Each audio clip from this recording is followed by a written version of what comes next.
D'accord, c'est sur ces belles notes que je vais pouvoir intervenir aussi à mon tour. Mais vous savez, ce qui arrive à notre pays et de la part de certains de nos compatriotes, c'est pas fortuit parce que en Côte d'Ivoire, on a utilisé les moyens de l'État pendant plus d'une vingtaine d'années pour mettre dans la tête des populations des choses concernant une personne.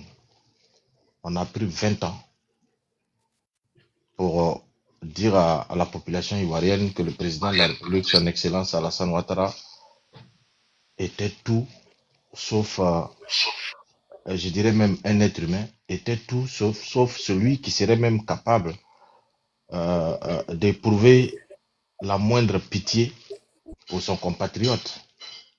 Et c'est le résultat de tout ça que nous constatons aujourd'hui.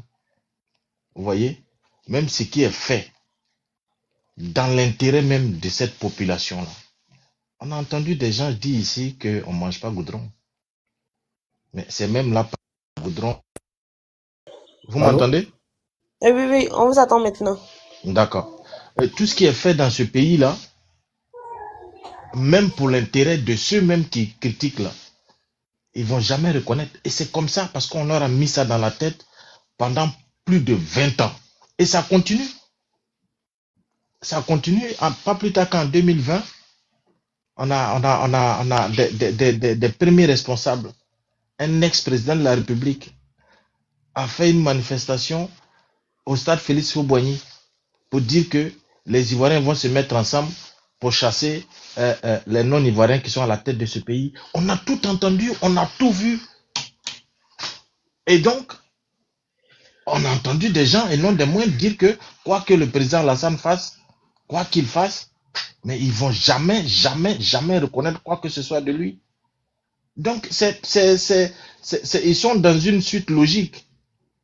Et c'est dangereux pour un pays quand une population décide de s'inscrire dans cette logique-là sans toutefois être en mesure de faire appel à son esprit critique. Parce que nous vivons une réalité au quotidien.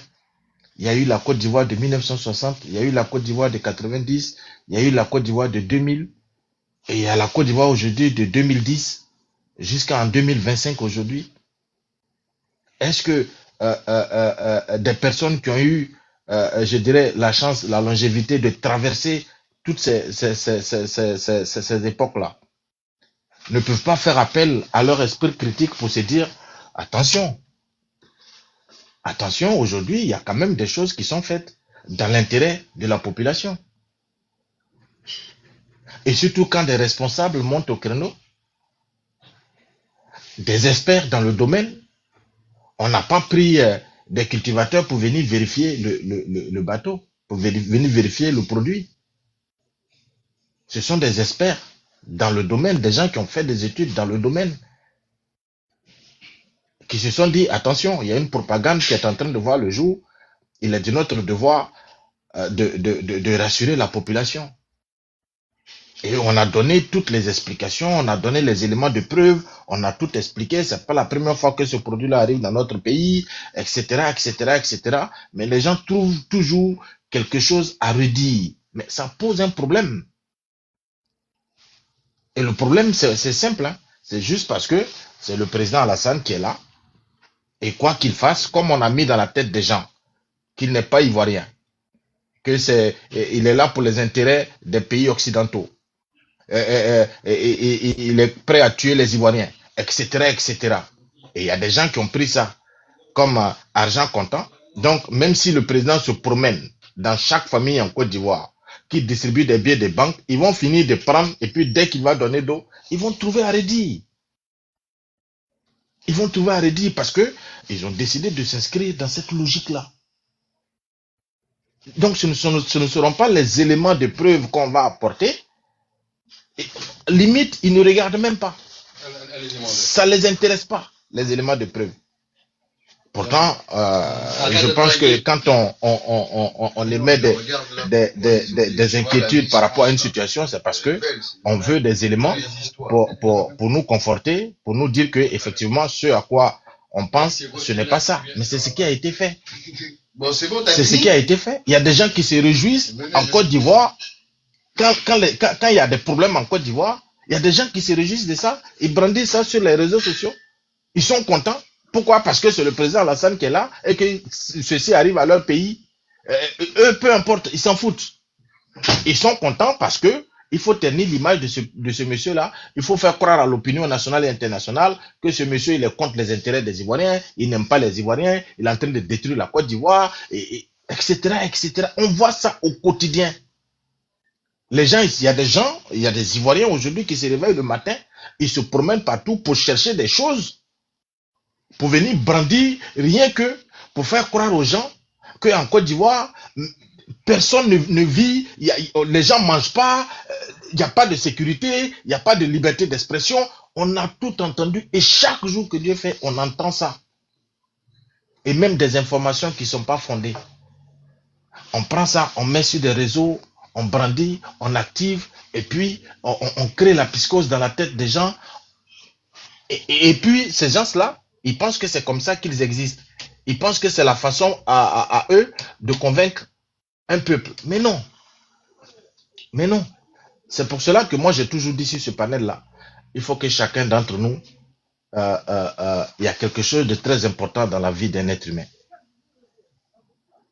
Il faut se cultiver.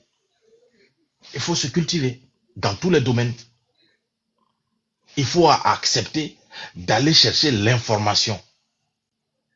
Pas pour les autres, mais pour soi-même. Parce qu'on a besoin, pour prendre des décisions, pour avancer dans la vie, on a besoin de savoir où on va. On a besoin de maîtriser un tant soit peu les risques qu'on peut prendre par rapport à des ambitions, par rapport à des projets, par rapport à tout ce qui nous entoure. Même si on n'est pas à l'abri de se tromper. Mais au moins, on se serait donné les moyens de limiter les chances de se tromper. Et c'est important. Parce qu'on ne peut pas vouloir faire la politique sans même connaître l'histoire de son pays, sans connaître le parcours, par exemple, du leader pour qui on a décidé de militer, sans connaître l'idéologie même qui est prônée dans un parti politique, etc., etc. C'est important. Parce qu'à partir de ce moment-là, vous ne savez même pas où vous allez. Vous devenez un suiveur. Et vous refusez même de faire appel à votre esprit critique pour savoir est-ce que ce que je suis en train de faire là, est-ce que ça ne va pas me porter préjudice? Et même si personnellement ça ne va pas me porter préjudice, est-ce que ça ne pourrait pas porter préjudice à mes compatriotes? D'où le fait que nous devons mettre en avant, surtout pour tout ce qui est politique, l'intérêt général. L'intérêt général. Personne ne va accepter, c'est pas parce qu'on est RHDP ou on est alassaniste que s'il y a quelque chose qui pourrait menacer la vie du peuple de Côte d'Ivoire, que nous on va venir s'asseoir ici pour dire non, on est d'accord avec ça. Mais jamais de la vie. On a une conscience.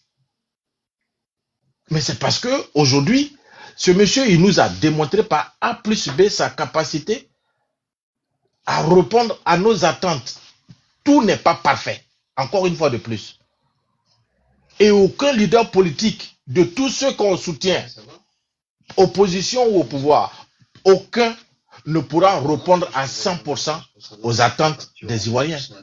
Mais regardez ce qui est fait aujourd'hui. Mais dans quel pays même du monde même où tout va bien même? C'est dans quel pays? Même aux États-Unis, tout va bien. Mais non. Nous, on est en France ici, il y a des gens... Vous allez venir nous acharner sur nous. Dans quel pays du monde où ça va? Même en Chine où on dit qu'ils sont première puissance économique là, ça va pas là-bas. Il y a les gens là-bas qui ne vont pas bien. On est en France ici, voilà l'hiver, vous sortez tout de suite, vous allez trouver des gens qui sont couchés sous des tentes en plein hiver. 2 degrés, moins 2 degrés, 3 degrés, 5 degrés. Il y a des gens qui meurent, que le froid tue ici. Mais pourtant, quand on vous parle de la France, mais chacun d'entre nous sait, même ceux qui ne sont jamais venus en France, mais quand ils entendent la France, mais voilà. C'est pour vous dire que les réalités, chaque pays a ses réalités. Mais quand on a aujourd'hui quelqu'un qui fait des efforts, qui est en train de replacer notre pays à un certain niveau, mais il faut se saisir de toutes ces opportunités-là et puis souhaiter que ça puisse progresser pour que nous aussi, on arrive à un certain niveau. Mais quand on se met, on s'inscrit dans une logique de vouloir coûte que coûte, même ce qui est blanc, on veut faire croire que c'est du rouge, mais ça pose un problème. Et c'est pour ça aujourd'hui, moi je dis, il n'y a pas d'opposition politique dans notre pays. Il n'y en a pas. Il n'y a que des personnes assoiffées de pouvoir, animées par la haine, et qui ont décidé de s'accrocher à ce qu'on appelle des partis politiques pour mieux faire passer leur message. C'est tout. C'est tout, parce que tous se sont passés à la tête de ce pays-là. Tous, ils sont passés à la tête de ce pays-là. Ils ont toujours justifié leur échec. Ils ont tenté plus ou moins de justifier leur échec. Et puis, il y a des gens qui croient à ça. Il y a des gens qui sont venus jurer sur notre constitution de nous protéger. Ils ont été incapables de nous protéger.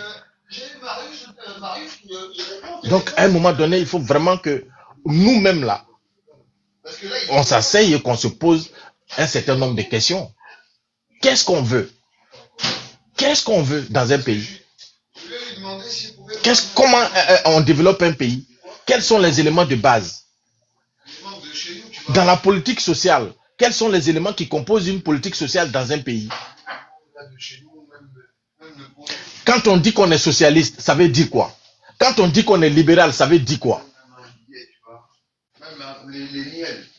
Donc, il faut qu'on se cultive nous-mêmes. Apprenons à nous cultiver dans tout ce qu'on veut faire.